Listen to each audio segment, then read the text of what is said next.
ఈ 52,700 కోట్లకు చంద్రబాబు నాయుడు గారు ఇప్పుడు చెప్పిన ఈ 6 హామీలు ఇవి కూడా యాడ్ చేస్తే ఈ స్లైడ్ 14 చూపించు 14 ఈ 6 కూడా యాడ్ చేస్తే ఏమన్నాడు మహాశక్తి అంట 18 ఏళ్ళు నిండిన ప్రతి మహిళకు నెలకు 1500 అంటే ఏడాదికి 18 ఏళ్ళు నిండిన ఎంతమంది ఉన్నారు అని అంటే మన ఓటర్స్ జాబితా చూస్తే తెలుస్తుంది అధ్యక్ష.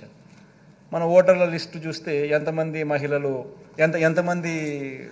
మహిళలు ఉన్నారు 18 ఏళ్ళు నిండిన వాళ్ళంతా మొత్తం ఓటర్స్ లిస్టులో ఉంది. వాటికి మనము 2,10 లక్షలు ఉంటే మనం వాటికి 2 కోట్లు చూపిస్తున్నాం, కొంచెం వాటికి తగ్గించినాం. అట్లా వేసుకున్నా కానీ 36,000 కోట్లు ఈ మహాశక్తికి. తల్లి తర్వాత ఈ తల్లికి వందనం, అది ఏంది ఎంతమంది పిల్లలు ఉంటే అంతమందికి 15,000 అంట. ఏం నోటికి ఎంత వస్తే అంత చెప్పేసేయడమే కాబట్టి ఏం పోయేదేముంది అని చెప్పి ఇచ్చేదే సచ్చేదే మన అనే లెవెల్లోకి మనుషులు చెప్పేయడం మొదలు పెడతా ఉన్నారు. తల్లికి వందనం అని చెప్పి ఎంతమంది పిల్లలు ఉంటే అంతమందికి. రాష్ట్రంలో 83 లక్షల మంది పిల్లలకు మనం మంచి జరిగిస్తూ 44 లక్షల మంది తల్లులకు మనం ఇస్తూ ఉంటే ఆయన 83 లక్షల మంది పిల్లలకు లెక్కేసుకొని దానికి 12,450 కోట్లు. తర్వాత యువగలం ఈయనే ఇంతకుముందు 2014లో ఇంటింటికి ఉద్యోగం ఇకపోతే 2,000 రూపాయలు నిరుద్యోగ వృత్తి అని చెప్పినోడు అది చేయకపోగా ఆ 2014లో ఎన్నికల మేనిఫెస్టోలో ఇచ్చిన మాట, ఇది ఇచ్చిన మాటే. ఆ అక్క చెల్లెమ్మలకు ఆ డబ్బు కూడా తను చెప్పిన మాటే, ఆ మహాశక్తి లాంటిది. అది లేదు, ఈ యువగలము లేదు. 2014లో చెప్పింది లేదు, చేసింది లేదు.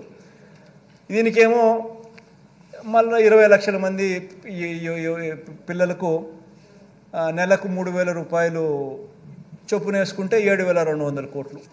తర్వాత దీపం పథకం 2014 ఎన్నికల మేనిఫెస్టోలో కూడా ఇలాంటి పథకమే పెట్టినాడు, గ్యాస్ సిలిండర్ల పథకం. అది చేసింది లేదు. అది చేయకపోగా ఇప్పుడు కొత్తగా ప్రతి కుటుంబానికి 3 గ్యాస్ సిలిండర్లు ఉచితమని చెప్పి మళ్ళీ పెట్టాడు, దానికి 4,600 కోట్లు. తర్వాత అన్నదాత అని మన రైతన్నలకు మనం 13,500 రైతన్నలకు ఇస్తా ఉన్నాం. మనం చెప్పింది రైతన్నలకు 12,000 ఇస్తామని, కానీ మనం రైతన్నలకు చెప్పిన దానికన్నా మిన్నగా 13,500 మనం ఇస్తా ఉన్నాం.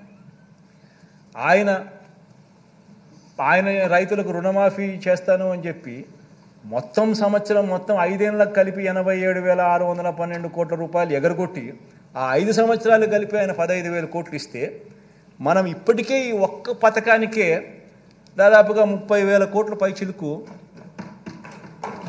33,000 కోట్లు మనము ఈ రైతు భరోసా కింద మనం ఇప్పటికే ఇచ్చేసాం రైతులకు.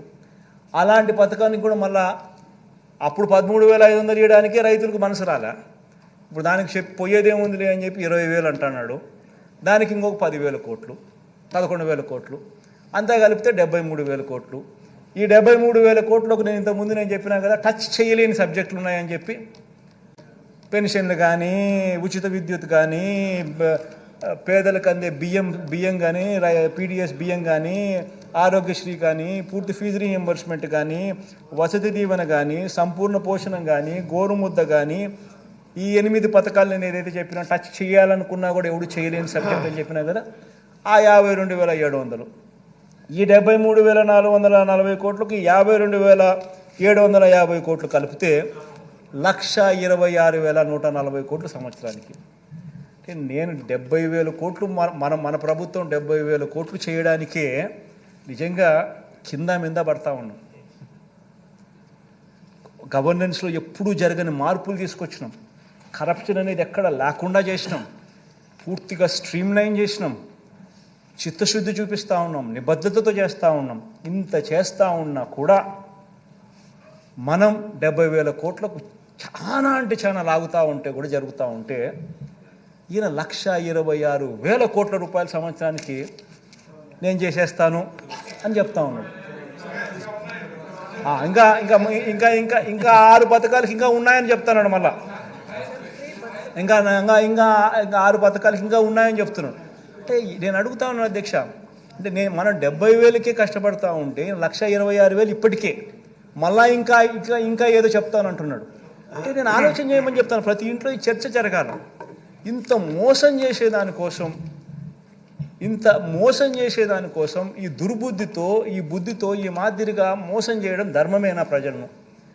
ఇంత అబద్ధాలు ఆడడం, ఇంత కుట్రలు పనడం, ఇంత మాదిరిగా మోసం చేయాలనే ఆలోచనతోనే మోసం చేయడానికి కోసమే ఈ మాదిరిగా ఒక రంగురంగుల మేనిఫెస్టో తీసుకొని వచ్చి ఈ మాదిరిగా మోసం చేసే దిశగా అడుగులు వేయడం ధర్మమేనా అని అడుగుతా ఉన్నా, ఆలోచన చేయమని అడుగుతా ఉన్నా. ప్రతి ఒక్కరూ కూడా ఈ విషయం ప్రతి ఇంట్లో కూడా చర్చ జరగాలని కూడా కోరుతా ఉన్నా. అధ్యక్ష చంద్రబాబు నాయుడు గారిని అడిగితే, అధ్యక్ష మరి జగన్ 70,000కే ఇంత కష్టపడతా ఉన్నాడు కదబ్బా, నువ్వు 70,000కే రాష్ట్రం శ్రీలంక అయిపోతుందని అంటున్నావు కదా, మరి నీకు ఇవన్నీ చేస్తే కనీసం 1,26,000 నువ్వు చెప్పి ఇంకా కొత్త ఎన్ని యాడ్ చేస్తే అది ఇంకా 1,50,000కు పోతుందేమో నాకు తెలియదు. అవన్నీ చేయడానికి నీకు డబ్బులు యాడ్ నుంచి వస్తాయనంటే చంద్రబాబు నాయుడు, ఈనాడు, ఆంధ్రజ్యోతి, TV5 వాళ్ళకి మీడియా బలం ఎక్కువ కదా అధ్యక్ష, ఎల్లో మీడియా ఎక్కువ, మీడియా బలం ఎక్కువ, వాళ్ళు ఏదైనా గోబెల్స్ ప్రచారం చేయగలుగుతారు. వాళ్ళందరూ ఏమంటారు, చంద్రబాబు నాయుడు సంపద సృష్టిస్తాడు. ఆశ్చర్యం అనిపిస్తుంది అధ్యక్ష, చంద్రబాబు నాయుడు సంపద సృష్టిస్తాడు అని అంటాడు. సరే పోనీ సంపద సృష్టించే కార్యక్రమం ఆయన కొత్తగా ముఖ్యమంత్రి ఇప్పుడు ఫస్ట్ టైం కావడం లేదు కదా, ఆయన ఫస్ట్ టైం ముఖ్యమంత్రి కావడం లేదు కదా, ఆయన సంపద అనేది ఆయన 14 ఏళ్లలో ఆయన సంపద సృష్టించుంటారు కదా. సో 3 సార్లు ఆయన ముఖ్యమంత్రి అయినాడు. సో 3 సార్లు ఆయన ముఖ్యమంత్రి గతంలో పనిచేసినప్పుడు ఆ గత ట్రాక్ రికార్డులో ఏ మేరకు ఆయన సంపద సృష్టించినాడు అని కూడా ఒకసారి చూస్తాం అధ్యక్ష. ఎందుకంటే ప్రజలందరికీ కూడా ఈ సభ ద్వారా ప్రజలందరూ కూడా ఇదంతా కూడా చూడాలి.